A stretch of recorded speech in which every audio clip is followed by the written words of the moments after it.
এক মানবিক ডাক্তার যিনি জীবনের অনেকটা সময় পার করেছেন রোগীদের সেবায়, যার হাতের স্পর্শে বহু শিশু থেকে বৃদ্ধ রোগী সুস্থ হয়ে উঠেছেন। প্রতিদিন সকাল থেকে রাত 10টা পর্যন্ত বিভিন্ন এলাকা থেকে রোগী বা রোগী স্বজনরা এসে ভিড় করে। তিনি সততা ও নিষ্ঠার সাথে দীর্ঘক্ষণ রোগীদের সেবা দিয়ে থাকেন। তিনি আর কেউ নয়, ঢাকার দোহার উপজেলা স্বাস্থ্য কর্মকর্তা ডাক্তার জসিম উদ্দিন। তার কাছে ধনী গরিব সবই সমান, তবে বেশি প্রাধান্য দিয়ে থাকেন দরিদ্র রোগীদের বেলায়। যতটা সম্ভব সরকারি ওষুধ দিয়ে থাকেন। তার নাম যশ খ্যাতি ছড়িয়ে আছে উপজেলার প্রতিটি এলাকায়। তবে অনেকের মতে সারা বাংলাদেশে ডাক্তার জসিমের মতো এমন মানবিক ডাক্তার কোথাও আছে কিনা সন্দেহ। তার ভালো লাগে রোগীদের সেবা দিতে।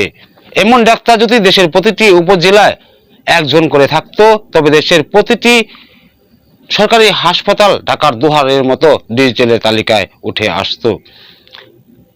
আমরা ডাক্তার জসিম উদ্দিনের দীর্ঘ আয়ু কামনা করি।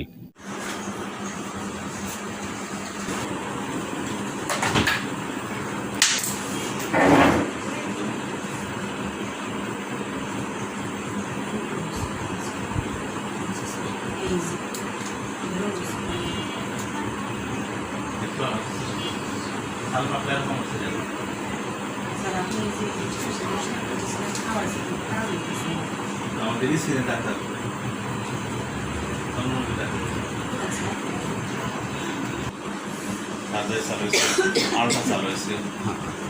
সকাল সুবিধা পাওয়া যায়, এখানে সেবা পাওয়া যায়।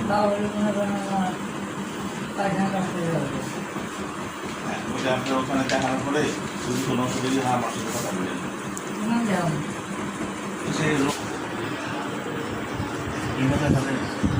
বাচ্চারা যে 3 দিন ধরে জ্ঞান খায় না, যে কোনো রেসপন্স না দিদি, আমি দেখি কোনো রেসপন্স করছি। এখন এই বাচ্চার চিকিৎসা দেওয়ার জন্য আমি যদি আপনি একটু লিখিত দেন যে আমরা নেক্সট নিতে রাজি আছি, তাহলে আমি এখানে স্যালাইন দেবো না। আমি লেখা রাখছি না শিশু হাসপাতাল,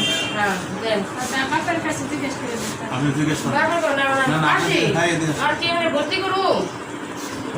শোনা তোমার বাচ্চা অজ্ঞান, হ্যাঁ কোনো রেসপন্স নাই। আমি সই দিলাম, রেজাল্ট ভালো হইতে পারে, ভালো না হইতে পারে। ভালো না হলে বলবো যে কেন ভর্তি করলে এটা কিন্তু দায়িত্ব দেবো না, তোমাকে দায়িত্ব তোমাদের নিতে হবে।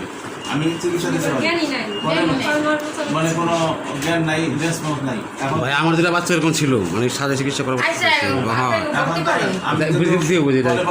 কেন ভর্তি করলে এটা দায়িত্ব আমি নেবো না, তোমার নিয়ে যাও শিশু হাসপাতাল। আমি এখানে আসলাম কিভাবে আমার এখানে ভালো হচ্ছে। বাকি সব আল্লাহ দিচ্ছে। আমার যদি তারা সাল থাকে তো আমার থাকবো, আর আমার না থাকে তো আল্লাহ চিকিৎসা নিচ্ছে, সুস্থ হয়েছে কেন না কনফিডেন্ট। কিন্তু আমার যারা আশেপাশে দুষ্ট লোক আছে তারা বলবে কি কেন রোগী চিকিৎসা দিল, আমার আপনার ভালো করে সে জানে না।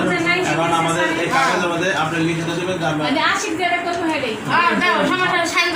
আল্লাহ ফালাই দাও বাসার বলবে অপর আল্লাহ।